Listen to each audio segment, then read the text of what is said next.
Hello, Scorpio, and welcome to your reading for the weeks of December the 10th through the 23rd, 2024. This is a reading if you are Scorpio Sun, Scorpio Moon, Scorpio Rising, or have another significant Scorpio placement in your chart. If you're new to this channel, welcome. It's good to have you. And if you're returning, welcome back. This reading is a 12-card astrological spread based on houses of astrology. It's called a horoscope spread.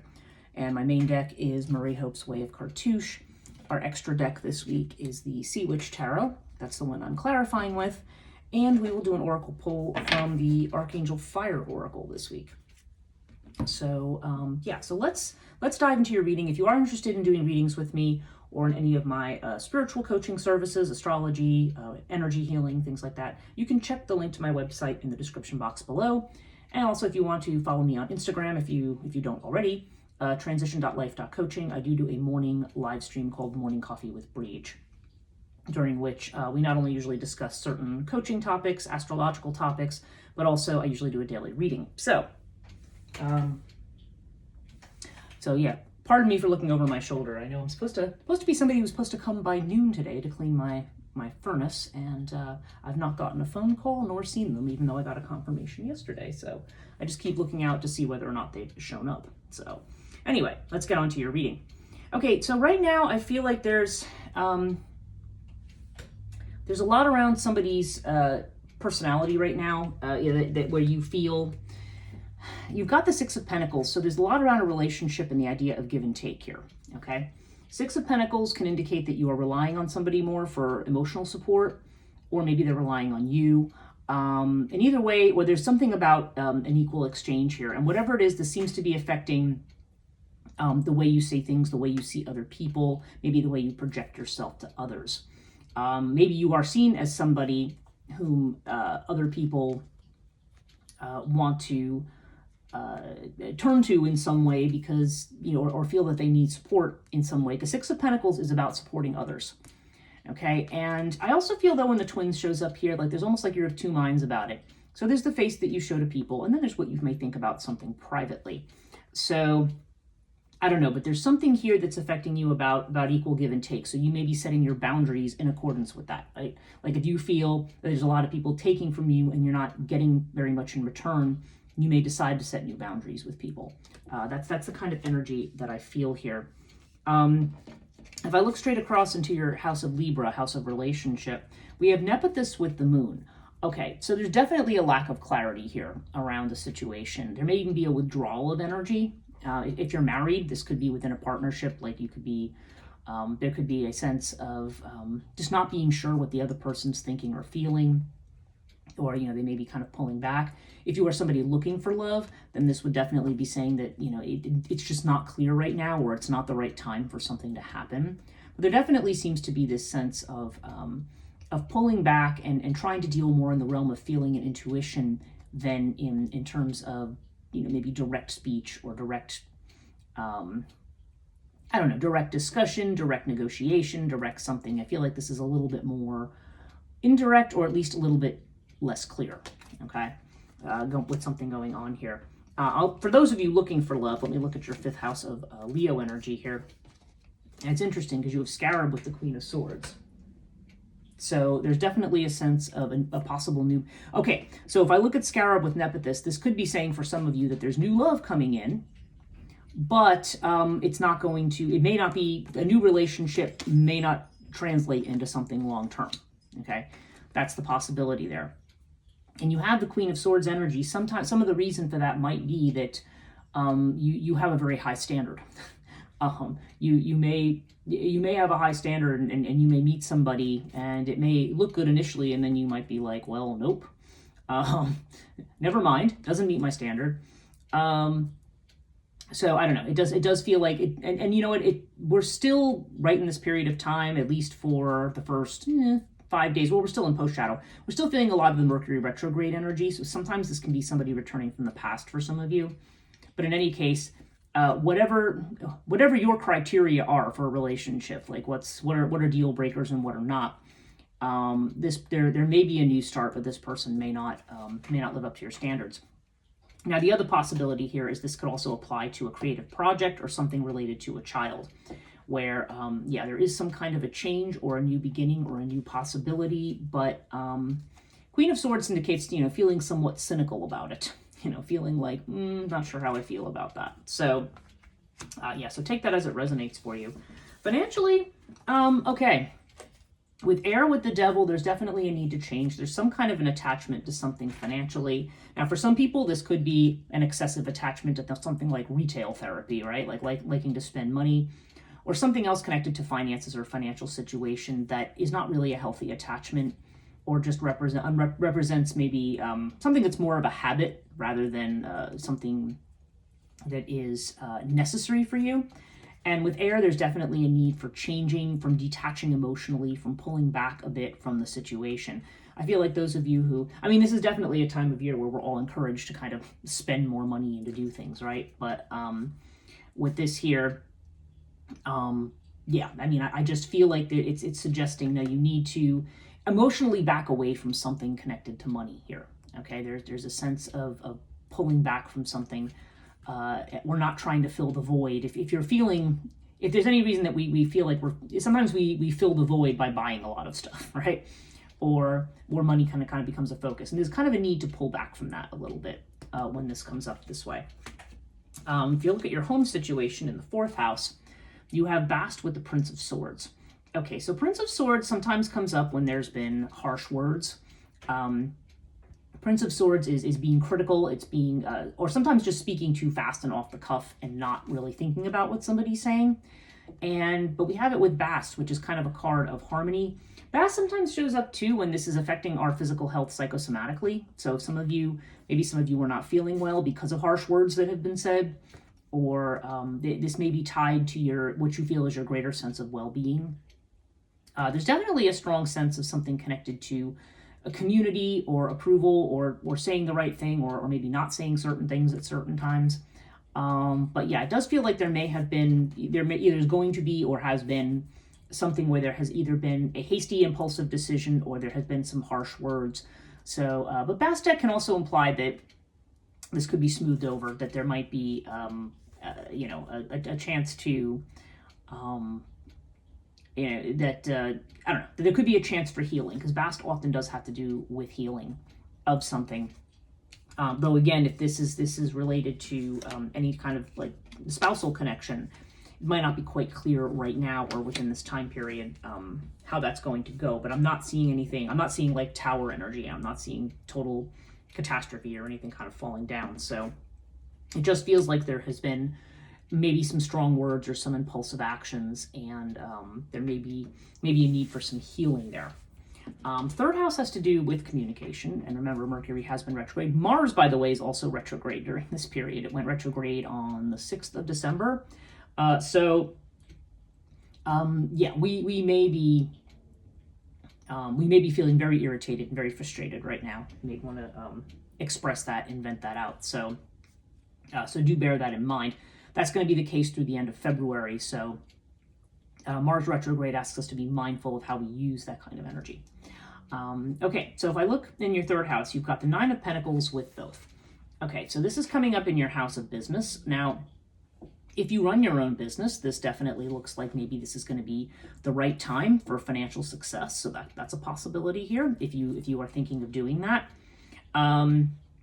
This can also just mean that, again, this seems to be communications that may come in at the right time. There may be something karmic about it. Sometimes this has to do with sibling relationships too in this house, but I feel like whatever it is, there's something that's coming in here that feels like a karmic good turn, or at least that just something that seems to feel like it has a really strong karmic importance. And it does seem to be centered possibly around finances, but also maybe possibly around independence, okay, on feeling independent and one's own sense of sovereignty. So yeah, that's interesting. So take that as it resonates there, but it does feel like somebody's going to be doing you a good turn in that sense. So in the 6th house, you have, you've got Isis with the 9 of Wands. So yeah, there's definitely a sense that you are feeling tired here. Now, Isis is definitely, okay, I remember we were talking about this supportive energy up here in the 1st house. There's a sense here that you are like there's a strong mother vibe to this. So I don't know if this is concern about a mother or if this is like a motherly type of concern. But whatever it is, I feel like you're just kind of worn out. Okay, Nine of Wands is like, and again, remember I'm seeing this psychosomatic energy connected with the mother house. So that's why I bring this up. And I do feel like there's a sense of, I'm tired of repeating this pattern, this kind of a thing. But the fact that it's showing up with the Isis card, again, there's this sense of, I don't know. I almost feel like it's saying, kind of, this is like pushing through to the finish line. Like you're kind of reaching this point where you are like there's a strong nurturing vibe to this. So there seems to be a stressing of compassion here in a lot of these situations, and of this kind of nurturing energy, even though I think you're kind of tired of it right now. You're tired of something connected to it. And but I feel like there may be things that are highlighted connected to home and family in some way that require a healing of some kind.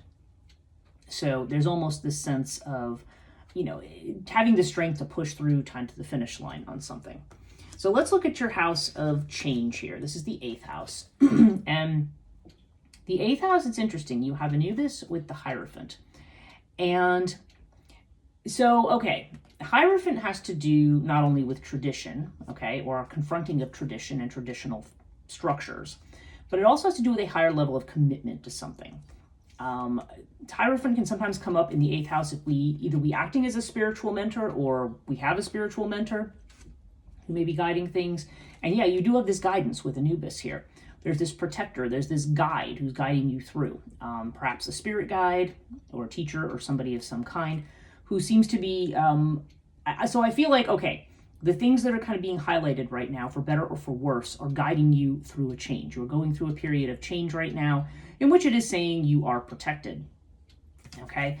Anubis sometimes comes up when there's a literal journey to be considered here, like a literal trip, but I feel more like it's like, this to me almost feels like spiritual guidance through the underworld, so to speak. So yeah, there definitely seems like you're being moved in a particular direction here. I'm gonna look at your career house next, which is the 10th. You've got a Sphinx here with the 3 of Pentacles. So yeah, you may be secretly working towards, I don't know if you're thinking about collaborating with somebody on something. I mean, I'm looking down at this 3rd house again.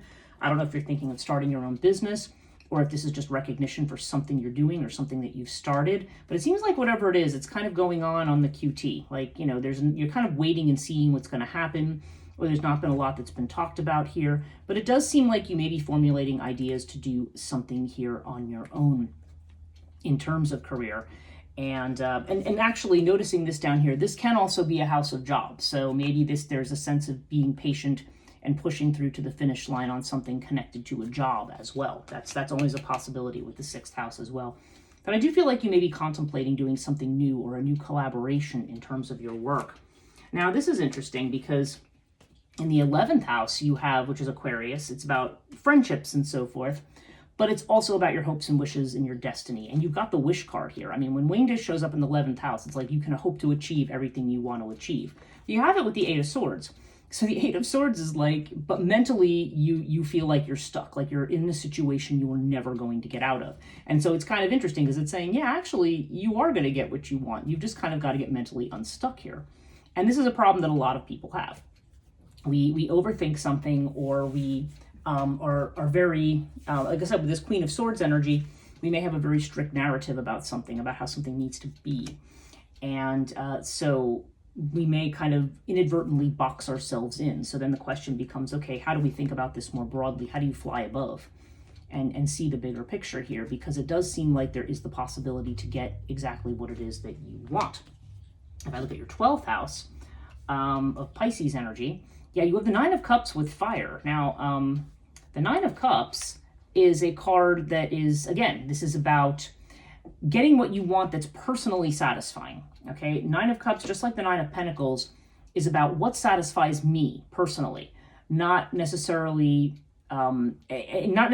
just what am I doing for the community, but what about, what do I need to make myself feel very feel emotional satisfaction. And you have it with fire. So fire seems to indicate there has been some strong emotions that maybe you are kind of bottling up.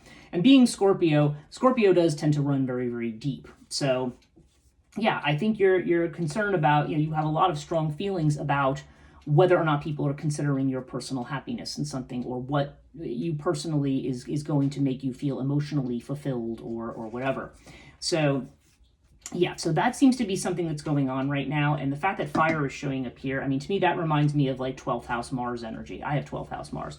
So I know it's kind of like, again, there's this idea of appropriateness of emotion or emotional response. What do we do with this fiery energy that's kind of pent up here?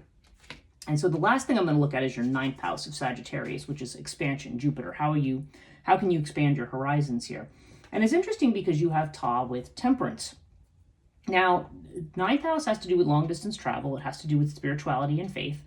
And it also has to do with higher education. So it has to do, again, with things that take us the next step, that are taking us beyond our boundaries. And you have Temperance with Ta. So Ta is a strongly masculine energy, but it's also an energy of building something, of building structures. Sometimes, I mean, it literally has to do with learning to do something. People could literally be going to school to learn to craft or to do woodworking or something. Like Ta tends to be associated with that kind of stuff, or engineering, but you don't have to take that literally. Oftentimes, it just has more to do with what we are trying to build for ourselves, how we are trying to expand our horizons, what the structure is going to be. What's the way in which we are going to, this is very Saturnian, what are the practical steps that we're going to take? And with Temperance seems to indicate there's a sense that you don't really need to do a whole lot of anything. Like Temperance is finding balance. First of all, it's finding peace and finding balance. Maybe you're finding it through spirituality or through something that you're learning or through a trip. But Temperance here, in terms of when we're trying to do something, it's almost like we're going with the flow. Like we don't need to make a whole lot of effort for something in order to get to where we want to go. And that's interesting because overall you have water with the Princess of Wands. So Princess of Wands is like we're jazzed to move in a certain direction, right? This is a lot of energy, enthusiasm for something that's new. And water is suggesting that things are moving and changing. So there's a sense of needing to go with the flow. So overall, I would say that there's a lot of mental energy being applied here to situations, particularly around home, family, potentially around money too, for some of you, or around job. But it does look like there could be you could be negotiating or thinking about doing something different. And definitely it looks like there's the potential here to get your wishes. Overall, this is actually a good reading. It's just saying that there are some things where we have to watch out, if we are feeling frustrated or feeling mentally stuck, about how we express that, and about how are we going to get the things that we need? How can we get the emotional satisfaction that we need? And it's interesting because you have 3 9s in here, plus you have the 9 from Anubis. So the number 9 seems to be important here. I don't know if something's going to happen in 9 days, 9 weeks, maybe 9 months. I don't know. Well, 9 months, somebody's having a baby, but I'm not seeing that here particularly, especially with the Queen of Swords in the 5th house. So, but something in 9 days to 9 weeks, see where things are at, which I find interesting. But yeah, I think right now it's just a matter of kind of managing to detach from your feelings about certain things and just allowing things to flow naturally the way they're going to go. And yeah, they're definitely Princess of Wands. You're looking for that good news. Ultimately, Princess of Wands is a card of good news coming in, particularly about things that you want to do. So yeah, so I think it's just a matter of figuring out what's appropriate at the time and recognizing that what you want with regard to certain things is going to come to you. So let's see what the Archangel Oracle has to say for you. What does Scorpio need to know? Let's see who wants to jump out here. There we go. Here's our jumper. Our jumper is Ratzael, Archangel Ratzael. So let me tell you what that card, the basic message of that card. I don't read the whole thing. But, okay, Ratzael is the card of mystery, and it says, be open to magic and mystery. Pay close attention to signs and symbols. If you've drawn this card, you may be experiencing an awakening or deepening of your gifts. Okay, well, that's interesting. And that's interesting too, especially because you've got Anubis with Hierophant in the 8th house. Yeah, you may be more in tune with situations. And I don't know, maybe this is why it's saying, you know, you need to decrease your reliance on overanalyzing, because I feel like you're going to have the information that you need for things coming to you naturally. So, yeah, so right now this is I feel like there could be some, I don't know, it feels like there is some, there seems like there's just a lot of mental energy being applied in places where it's like, okay, you can just kind of sit back and relax a little bit on things. So, yeah, so I think my advice overall would be just allow things to unfold, and focus. I think with Princess of Wands, you want to focus on the things that are exciting possibilities, not on the negatives. Okay. So that's it for you, Scorpio. I hope this reading was helpful. If you did like this video, please give it a thumbs up. Subscribe and hit the notification bell if you want to be notified about future videos. Thanks so much for watching, and we'll see you later in December.